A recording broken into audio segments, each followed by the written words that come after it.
जब चीन के अपने ही घर में फजीहत होने लगी तो उसने गलवान का सच स्वीकार कर लिया। हालांकि उसने आधा अधूरा सच ही उगला, लेकिन चीन को यह मानना पड़ा कि गलवान में उसके सैनिक मारे गए। भारत ने अपने कूटनीतिक दांव से न सिर्फ चीन को झुकाया बल्कि उसके झूठ की भी कलई खोलकर रख दी।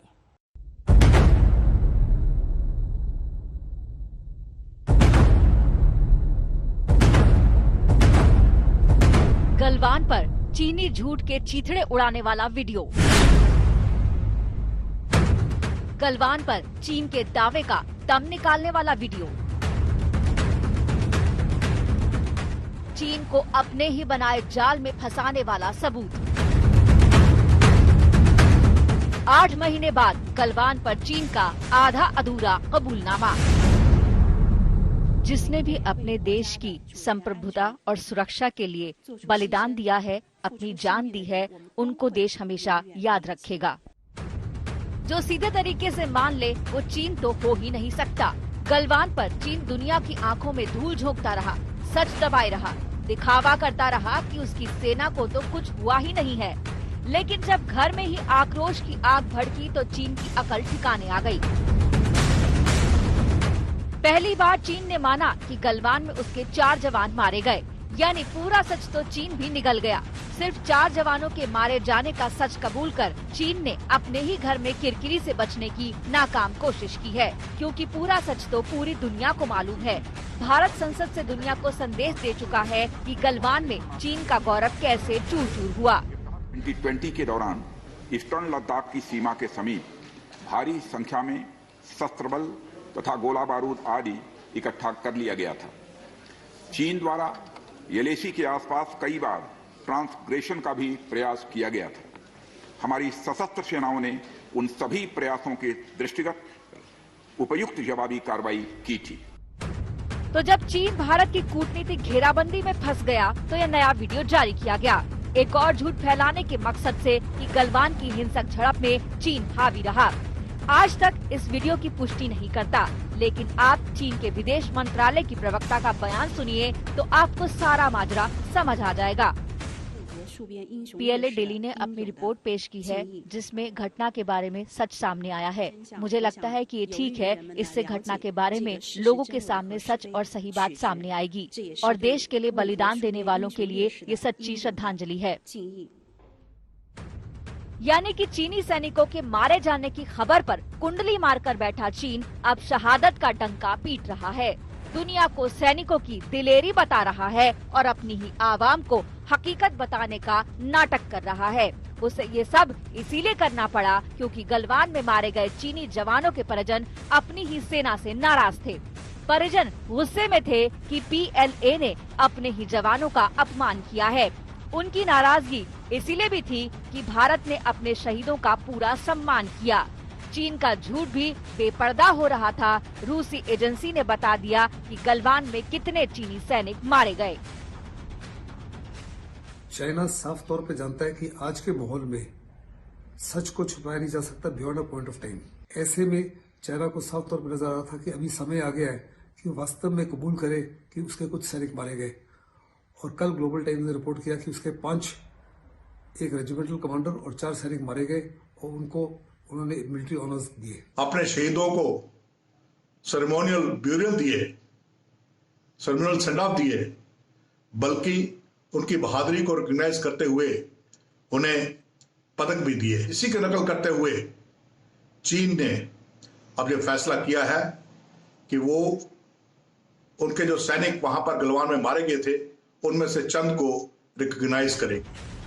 चीन ने एक बार फिर से अपनी फितरत दिखाई, लेकिन इस बार वो अपने ही फंदे में फंसता चला गया और बेनकाब हुआ।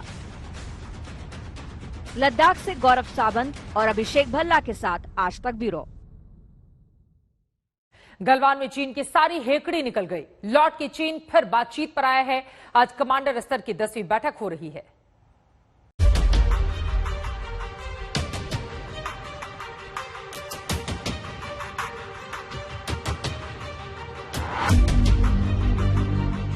सदन को यह बताते हुए खुशी हो रही है कि हमारे इस अप्रोच तथा सस्टेन्ड टॉक्स के फलस्वरूप चीन के साथ पैंगोंग लेक के नॉर्थ एवं साउथ बैंक पर डिसएंगेजमेंट का समझौता हो गया है।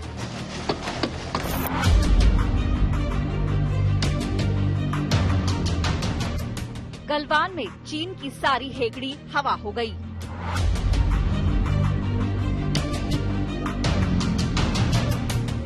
चीनी सैनिकों को तंबू लपेटना पड़ गया, बोरिया बिस्तरा बांधना पड़ गया। चीन को भारत ने दिलेरी दिखाई, हिम्मत और हौसला दिखाया और कूटनीति का कमाल भी दिखा दिया। चीन पर ऐसी चौतरफा मार पड़ी कि गलवान के बाद बाकी हिस्सों से सेना वापसी पर भी उससे बात करने को मजबूर होना पड़ा। चीन और भारत के बीच आज कमांडर लेवल की 10वीं बैठक हो रही है। बैठक में देपसांग, गोगरा और हॉट स्प्रिंग से चीनी सेना को पीछे हटाने पर बात हो रही है। 2020 में चीनी सेना ने पूर्वी लद्दाख में गलवान घाटी, हॉट स्प्रिंग्स, गोगरा पोस्ट और पेंगोंग झील के किनारों पर अतिक्रमण किया था, लेकिन देपसांग में चीनी सेना 2013 से आकर बैठी हुई है। यहाँ चीनी सेना ने LAC पर कई किलोमीटर अंदर तक भारतीय जमीन पर घुसपैठ की हुई है। जब हमने कार्रवाई की 29-30 अगस्त को, वो एक टर्निंग पॉइंट था, क्योंकि जब हमने जो लीवरेज हासिल किया, हम उसके पूरे जो उसके गैरिसन्स हैं, मोल्डो गैरिसन है, उसको हम डोमिनेट कर रहे थे और वो फिर उसके बाद बैकफुट पे हो गया और इसी वजह से वो दोबारा नेगोशिएटिंग टेबल के ऊपर आया और फिर उसने नेगोशिएटिंग जो हमने की आखिरी 3 फ्लैग मीटिंग में, जो कि 29-30 अगस्त के बाद हुई हैं, 7वीं, 8वीं और 9वीं, उसमें फिर वो कोशिश कर रहा था कि कुछ उसको फेस सेविंग मिले, लेकिन हमारा जो बॉटम लाइन था, जो एब्सोल्युटली क्लियर हमारे जो एम था कि हमने स्टेटस को एंटी अप्रैल 22 अचीव करना है, उससे कम हम किसी भी चीज को नहीं मानते। पूर्वी लद्दाख के बाद देपसांग पर अब वो सेक्टर बन गया है जहां दोनों देशों की सबसे ज्यादा सैन्य तैनाती है, जहां दोनों देशों के टैंक रेजिमेंट और आर्टिलरी आमने सामने है। लेकिन अब सही वक्त है जब चीनी सेना को देपसांग में भी पीछे हटने पर मजबूर किया जा सकता है। लेह लद्दाख से गौरव सावंत के साथ आज तक ब्यूरो। उधर श्रीनगर में आतंकी हमले में कल 2 पुलिस वाले शहीद हो गए। बीच बाजार में गोलीबारी कर आतंकी ने पुलिस वालों को जख्मी कर दिया, जिन्हें बचाया नहीं जा सका। पुलिस वालों के परिवार में मातम का माहौल है, जिनके अपने नहीं रहे रो रो कर घर वालों का बुरा हाल है।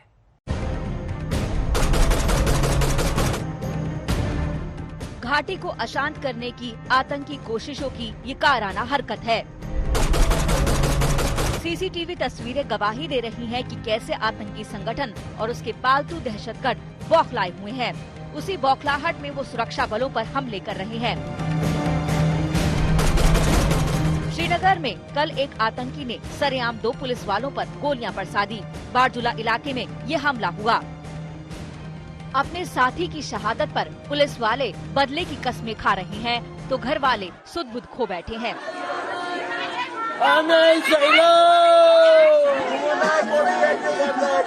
अनंतनाग के रहने वाले सुहेल अहमद के घर में अब मातम पसरा है। एक बेटे के लिए गम ऐसा कि आंसू रुकने का नाम नहीं ले रहे। 5 साल पहले ही सुहेल की शादी हुई थी। 2 बेटियों के पिता सुहेल अब इस दुनिया में नहीं है, लेकिन उनकी बहादुरी हर किसी की जुबान पर है। एक बहन है इसकी बस, और अपने छोटे छोटे 2 बच्चे हैं, माइनर, बिल्कुल माइनर। मुझे लगता है कि इस लड़के को मतलब जितना इसकी मतलब प्रशंसा किया जाए उतना बहुत कम है, क्योंकि इसकी नेक माँ बाप, मतलब इसके बाप तो था नहीं, सिर्फ माँ है, माँ ने पाला है इसको, दादा ने पाला है। इस हमले के पीछे TRF नाम के आतंकी संगठन को बताया जा रहा है। सूत्रों के मुताबिक हमला करने वाले आतंकी की पहचान साकिब मंजूर के रूप में हुई है। बताया जा रहा है कि आतंकी साकिब बरजुला इलाके का रहने वाला ही है और अब ये फरार है। हर एक टैक्टिक्स अलग होता है। टैक्टिकली मैं मानता हूँ कि सॉन्ड है, उनका मॉडस ऑपरेंडी है कि इनिशियल फायरिंग करके भाग जाओ, लेकिन हर बार काम नहीं करेगा, अगले बार फंसेंगे। आतंकी ये जान ले कि ऑपरेशन ऑल आउट से उनका बचना नामुमकिन है। ऐसे हमलावर चाहे जहां छिप जाएं, सुरक्षा बल उन्हें खोज ही निकालेंगे और उनके किए की सजा जरूर मिलेगी। श्रीनगर से शुजाउल हक के साथ आज तक ब्यूरो। दिल्ली में एक बार फिर से धर्म वाली राजनीति को हवा मिल गई है। चांदनी चौक के मंदिर पर अब नई सियासत तेज हो गई है। सत्ताधारी आम आदमी पार्टी हो या बीजेपी, तमाम पार्टियों के नेता नए बनाए गए मंदिर में पूजा अर्चना कर रहे हैं। सभी में क्रेडिट लेने की इस वक्त होड़ मची हुई है।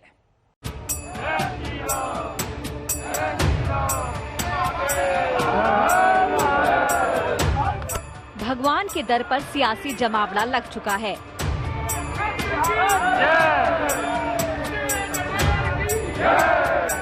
आम आदमी पार्टी के विधायक और नेता जय जयकार कर रहे हैं।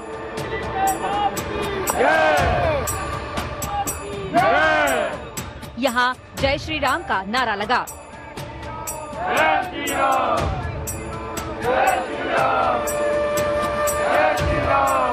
भगवान शिव की शक्ति का भी बखान किया गया।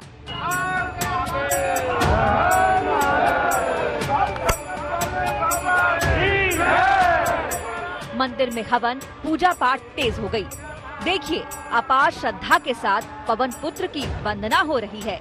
इस मंदिर के ठीक सामने हर कोई आसन जमा चुका है। अब आम आदमी पार्टी नेताओं की भक्ति उमड़ी तो बीजेपी ने भी मौका नहीं चूका। सुबह की शुरुआत आम आदमी पार्टी के नेताओं के मंत्रों के साथ हुई। माथे पर तिलक लगाए पार्टी नेता दुर्गेश पाठक के साथ 3 विधायक राजेश गुप्ता, अखिलेश पति त्रिपाठी और प्रहलाद कुमार सहानी ने खूब जयकारे लगाए।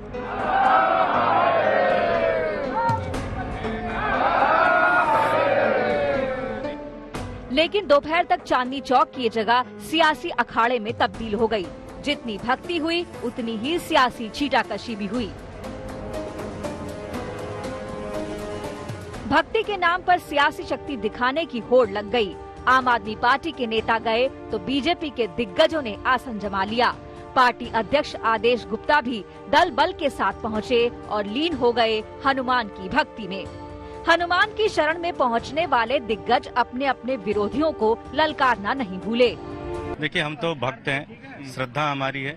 हम कोर्ट से भी कहेंगे कि कोई ना कोई इसका रास्ता निकाले, कोई ना कोई बीच बचाव का रास्ता निकाले, क्योंकि ये बहुत पुराना मंदिर है, लोगों की आस्था का विषय है और इसमें भी आस्था लोगों की रहे, यही प्रार्थना करें। देखिए, बहुत अच्छी बात है कि अब उन्हें भी जय श्री राम कहने में आनंद आने लगा है। राम जी उनके पाप कम करेंगे, जो दंगों के पाप हैं, दिल्ली दंगे के जो पाप हैं, वो राम जी अब उनके कम करेंगे। सवाल ये है कि अचानक दिल्ली के सियासतदानों के लिए ये मंदिर इतना अहम क्यों हो गया? क्यों इस मंदिर के सामने सुबह से एक के बाद एक नेता पहुंचते रहे और खुद को सबसे बड़ा भक्त बताते रहे?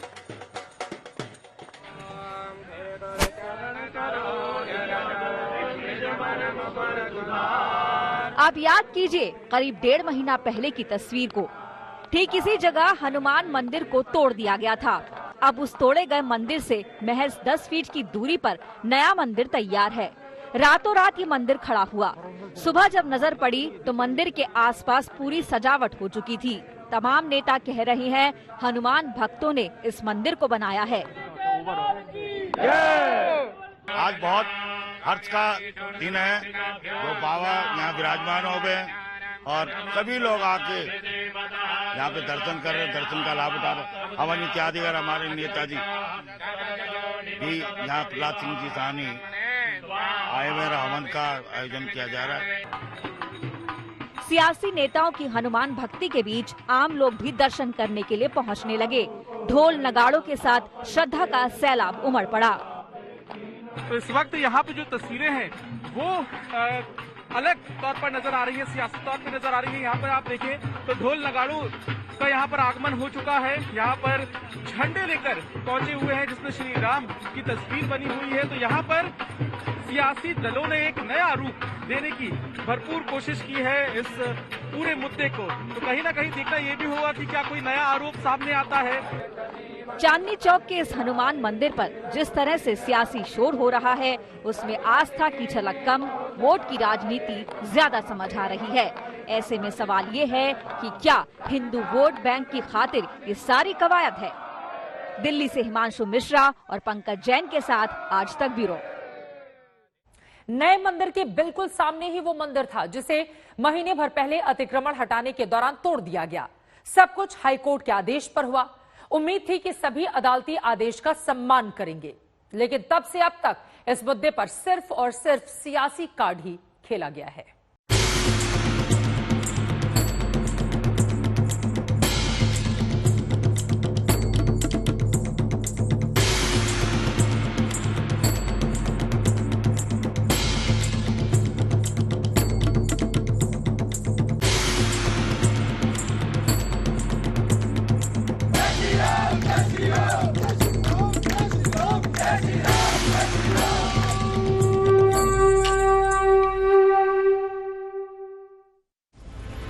चार जनवरी को जब हनुमान मंदिर टूटा था तो भक्तों का गुस्सा फूटा था। दिल्ली का ये इलाका राजनीति के अखाड़े में तब्दील हो गया था। बीएचपी और अन्य हिंदू संगठनों ने खूब प्रदर्शन किया था। 1.5 महीने बाद उसी जगह पर भीड़ अब भी उमड़ी है, लेकिन इस बार पवन पुत्र के दर्शन के लिए।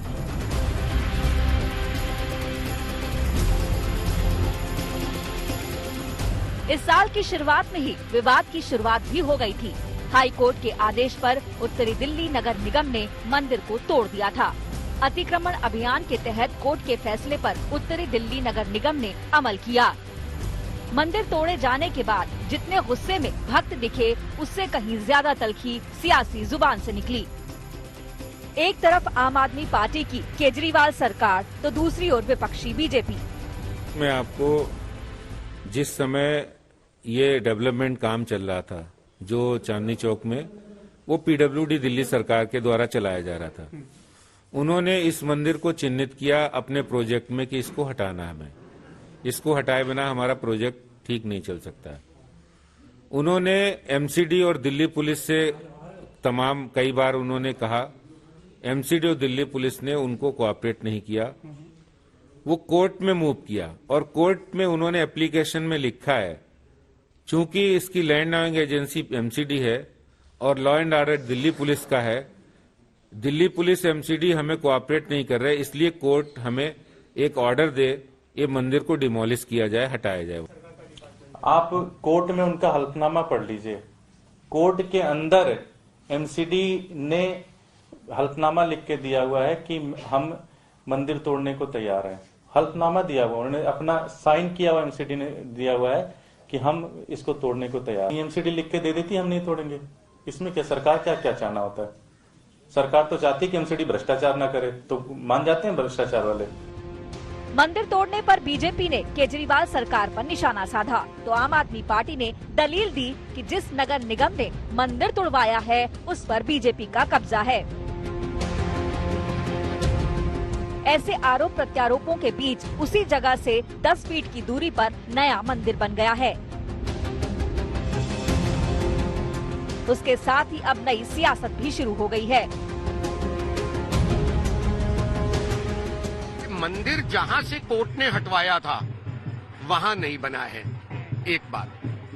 दूसरी बात, अभी 16 फरवरी को माननीय सर्वोच्च न्यायालय ने इसी संबंध में एक याचिका को सुनते हुए अपना डिस्पोजल फैसला ये किया कि अगर वैकल्पिक जगह चांदनी चौक में दिल्ली सरकार या नगर निगम देना चाहे तो हमें कोई आपत्ति नहीं है। तो उसी के अंतर्गत अब सत्येंद्र जैन जी दिल्ली की रिलीजियस कमेटी के अध्यक्ष हैं। मैं मानता हूं उन्हें आगे आना चाहिए। जिस तरह आज उनके विधायक और नेता आए हैं, उन्हीं के माध्यम से मैं अपील करता हूं, आपके माध्यम से सत्येंद्र जैन जी से अपील करता हूं, वो इस जगह की स्वीकृति रिलीजियस कमेटी से दिलवा दें और यहाँ ये मंदिर अब सदा बना रहे। आप नेता और विधायक चांदनी चौक मंदिर के बनाए जाने पर खुशी जाहिर कर रहे हैं। हनुमान मंदिर की ऐसी सियासत दिल्ली के लिए नई नहीं है। 2020 के दिल्ली चुनावों में ठीक पहले केजरीवाल के हनुमान भक्ति ने काफी ज्यादा सुर्खियां बटोरी थी।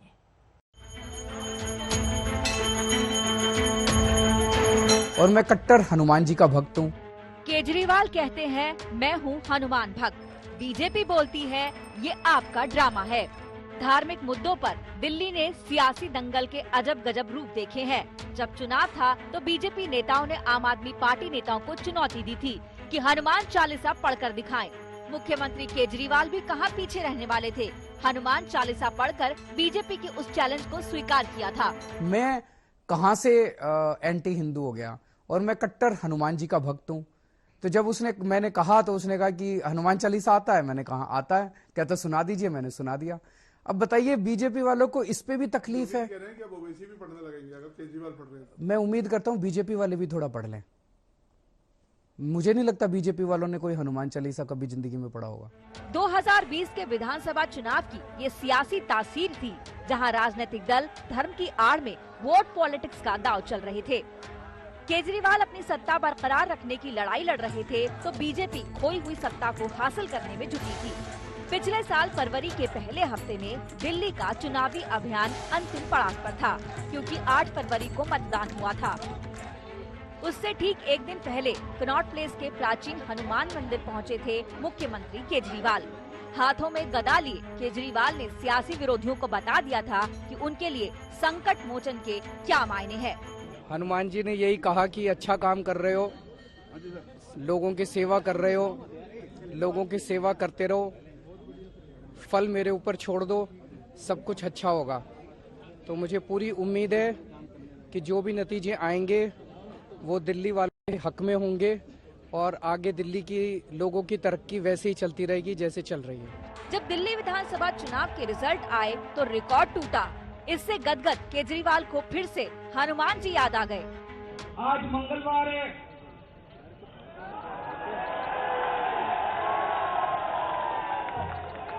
हनुमान जी का दिन है। हनुमान जी ने आज अपनी दिल्ली पे कृपा बरसाई है। हनुमान जी का भी बहुत बहुत धन्यवाद। एक बार फिर आस्था का दामन थाम दिल्ली की सियासत तेज हो गई है। दिल्ली से पंकज जैन के साथ आज तक ब्यूरो।